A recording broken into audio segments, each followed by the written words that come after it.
Here's some of the stories trending this week at NASA.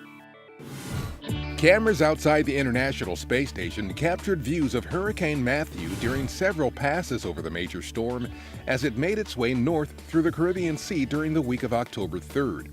The storm, which reached Category 4 status with winds up to about 145 miles per hour, impacted Haiti, eastern Cuba, and the Bahamas. Forecasters predicted Matthew would threaten the southeast coast of the United States, including Florida's Space Coast. As a precaution, NASA's Kennedy Space Center closed October 5th after preparing facilities for what could be a direct hit from the storm. On October 3rd, NASA's Mars Atmosphere and Volatile Evolution, or MAVEN mission, completed 1 Martian year of science observations at Mars. 1 Martian year is equivalent to just under 2 Earth years. Since settling into orbit around Mars on September 21, 2014, MAVEN has helped researchers formulate the most complete understanding of the role solar wind plays in the loss of the planet's atmosphere. The mission has also helped scientists determine that the loss of atmospheric gas to space is the major force behind the change in the planet's climate from the warm, wet environment it was in the past to the cold, dry one that we see today. MAVEN has been approved for an additional 2-year mission extension that will run through the end of September 2018. Engineers at NASA's Marshall Space Flight Center in Huntsville, Alabama are getting ready to put the pressure on hardware for the agency's Space Launch System rocket. On September 21st, a simulator of the SLS core stage, designed and built at Marshall, was lifted and lowered into the newly constructed 65-foot-tall test stand there in preparation for a series of rigorous stress tests with hardware for the SLS and NASA's Orion spacecraft.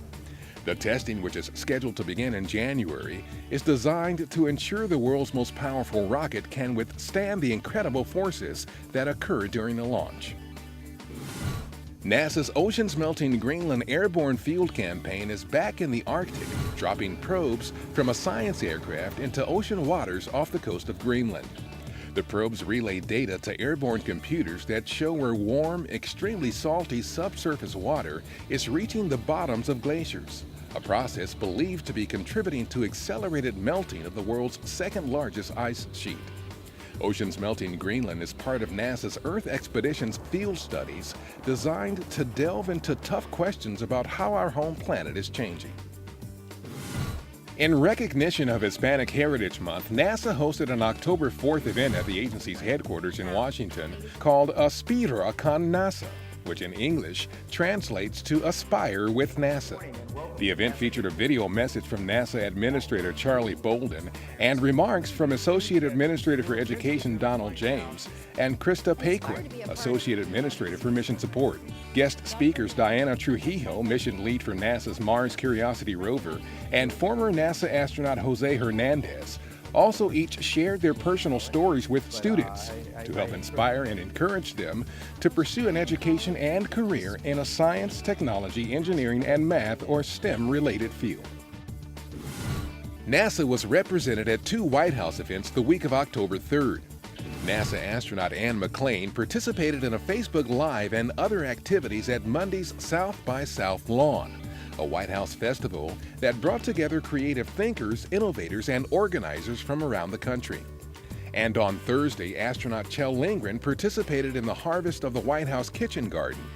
Last spring, NASA officials helped the First Lady plant seeds in the garden, including seedlings of the same variety of lettuce that has been grown on the International Space Station. Lindgren harvested the original crop of lettuce on board the space station during his time on orbit. And that's what's up this week at NASA. For more on these and other stories, follow us on social media and visit www.nasa.gov/twan.